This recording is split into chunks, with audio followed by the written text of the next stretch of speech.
Assalamualaikum warahmatullahi wabarakatuh. Perkenalkan, nama saya Satria Romadhani Akbar dari program studi Akidah dan Filsafat Islam kelas A3. Video ini saya buat untuk memenuhi tugas dari mata kuliah kewarganegaraan. Dan di sini saya akan membicarakan tentang demokrasi. Poin-poin penting yang akan saya bahas adalah sejarah singkat demokrasi itu sendiri dan bagaimana sejarah demokrasi di Indonesia.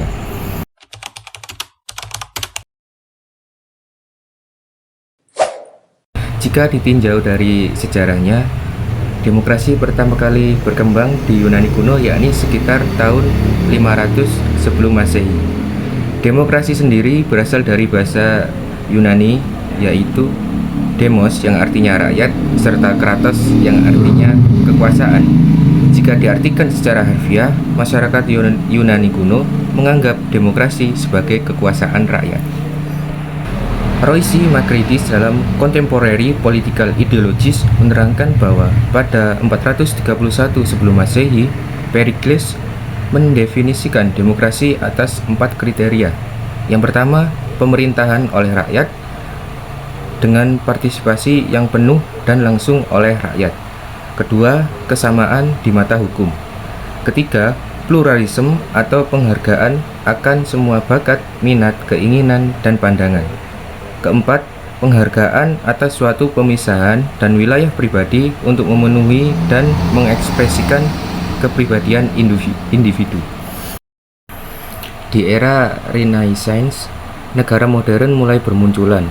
Eropa pun mulai mengalami perubahan. Praktik demokrasi mulai muncul di Florence, Italia.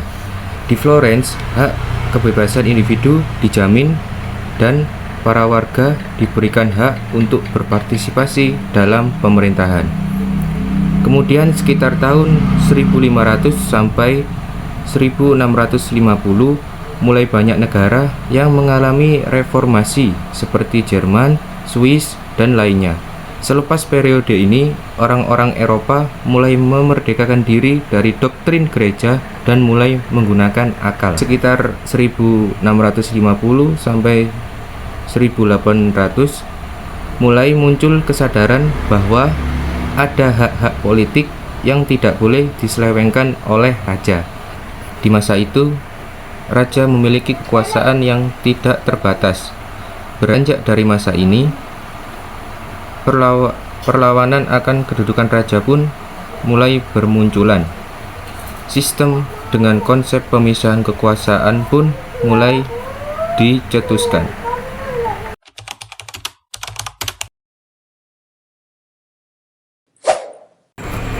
Sejarah demokrasi di Indonesia mengalami dinamika yang cukup kompleks dan menjalani perkembangan yang sangat dinamis. Pada awal kemerdekaan Indonesia belum memiliki sistem pemerintahan yang jelas. Para pendiri negara kemudian segera membentuk lembaga pendidikan dan kelengkapan negara. Indonesia juga masih terus berjuang untuk menjadi negara yang berdaulat seutuhnya.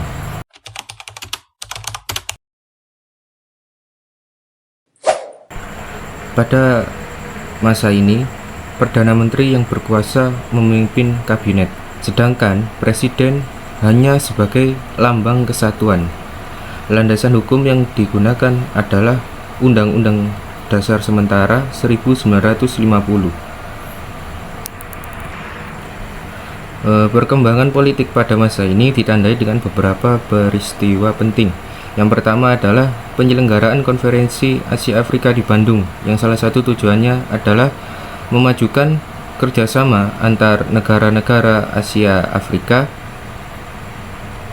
Lahir juga sebuah gerakan non-blok yang tidak memihak pada salah satu blok atau kubu dalam Perang Dingin.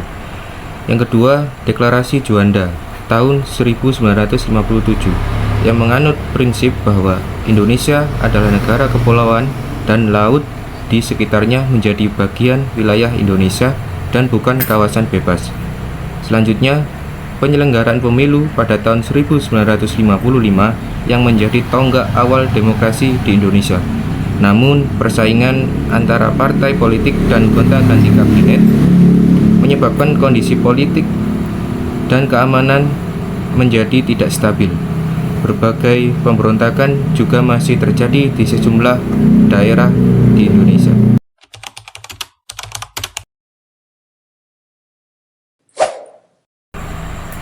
Pada masa ini, seluruh keputusan pemerintah berpusat pada kepala negara, yang saat itu dijabat oleh Presiden Soekarno.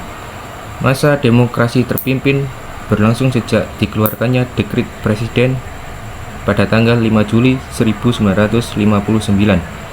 Dan salah satu isi dekrit adalah menetapkan kembalinya UUD 1945. Pada masa demokrasi terpimpin, terjadi penyimpangan terhadap UUD 1945. Di antaranya adalah pengangkatan presiden seumur hidup, pembubaran DPR hasil pemilu, dan pengangkatan MPRS oleh presiden yang seharusnya dipilih melalui pemilu. Penyimpangan ini disebabkan oleh kekuasaan presiden yang sangat besar. Kebijakan ekonomi dalam masa demokrasi terpimpin diantaranya adalah pembentukan Deparnas atau Dewan Perencanaan Nasional dan penurunan nilai mata uang. Namun kondisi ekonomi tidak juga membaik. Anggaran negara mengalami defisit. Harga barang dan harga bahan bakar juga terus naik. Selain itu, terjadi peristiwa penculikan dan pembunuhan terhadap beberapa jenderal dan perwira angkatan darat yang dikenal dengan peristiwa G30S PKI pada tahun 1965. Hal ini memperburuk kestabilan politik dan ekonomi di Indonesia. Setelah peristiwa G30S PKI, pemerintah belum sepenuhnya berhasil menstabilkan politik terkait peristiwa tersebut. Hal ini mendorong pemuda dan mahasiswa untuk melakukan aksi demonstrasi menuntut penyelesaian yang seadil-adilnya terhadap pelaku G30S PKI dan perbaikan kondisi ekonomi. Pada akhirnya, tanggal 12 Januari tahun 1966, masyarakat mengajukan 3 tuntutan rakyat atau Tritura yang berisi bubarkan PKI, bersihkan kabinet Dwikora dari unsur-unsur gerakan 30 September, dan turunkan harga sembako. Super Semar atau Surat Perintah 11 Maret adalah surat perintah yang ditandatangani oleh Presiden Soekarno kepada Letjen Soeharto. Perintah ini adalah untuk mengambil segala tindakan yang dianggap perlu dalam rangka memulihkan keamanan dan kewibawaan pemerintah. Keluarnya Super Semar dianggap sebagai tonggak lahirnya Orde Baru. Akhirnya, pada tanggal 12 Maret 1967, Sidang Istimewa MPRS menetapkan Letjen Soeharto sebagai pejabat Presiden Indonesia. Kemudian, Indonesia memasuki masa Orde Baru.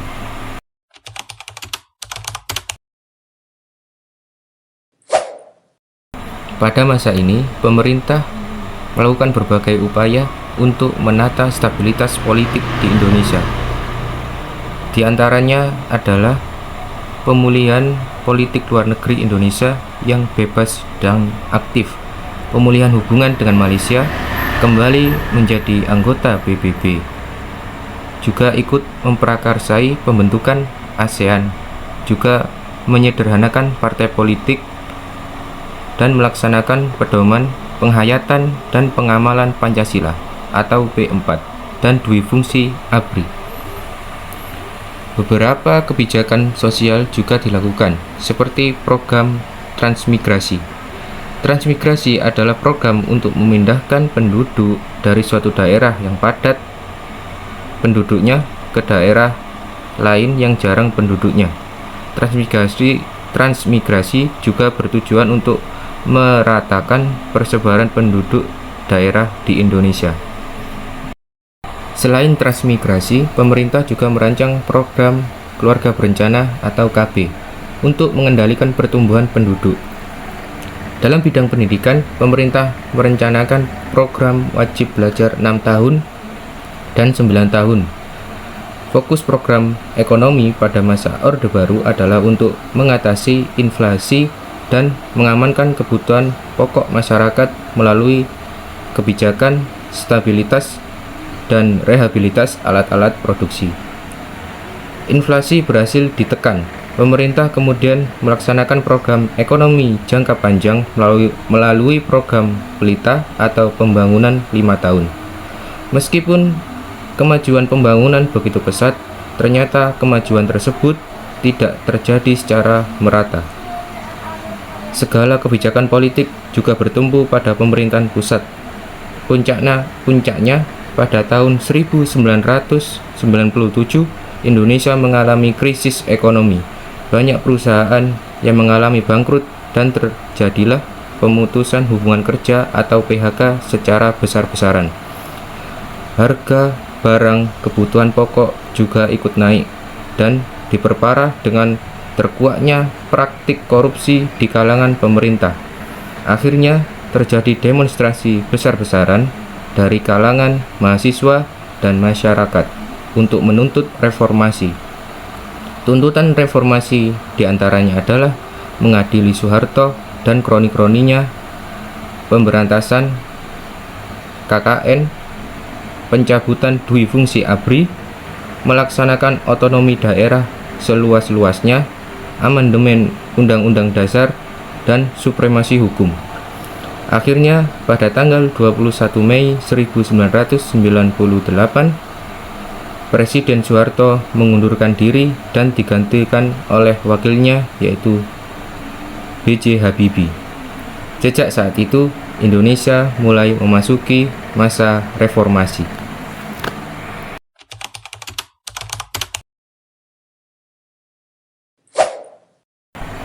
Pada masa ini, otonomi daerah mulai dilaksanakan dengan baik, sehingga daerah memiliki kewenangan untuk mengurus sendiri pemerintahannya.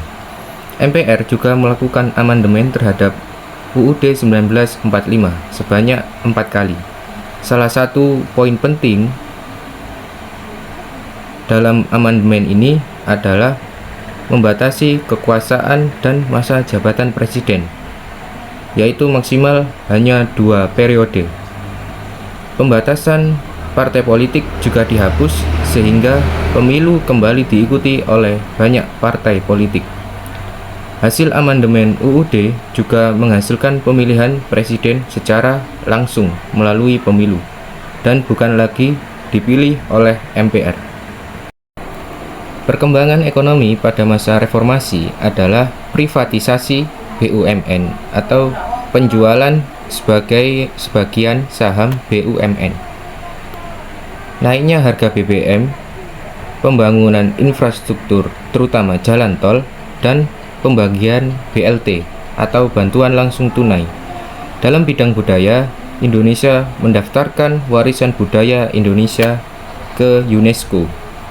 Hal ini meningkatkan kebanggaan terhadap budaya dan citra Indonesia di mata internasional. Jatuhnya Presiden Soeharto pada Mei 1998, Indonesia mengalami proses reformasi politik yang membuka peluang bagi perkembangan demokrasi. Pada masa ini, Indonesia menerapkan sistem demokrasi yang lebih terbuka dan partisipasif.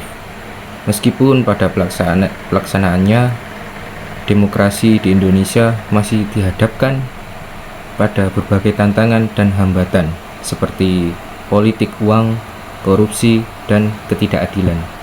Oleh karena itu, pendidikan demokrasi dan partisipasi masyarakat dalam demokrasi sangat penting untuk memperkuat demokrasi di Indonesia. Sekian yang dapat saya sampaikan, kurang lebihnya mohon maaf. Wassalamualaikum warahmatullahi wabarakatuh.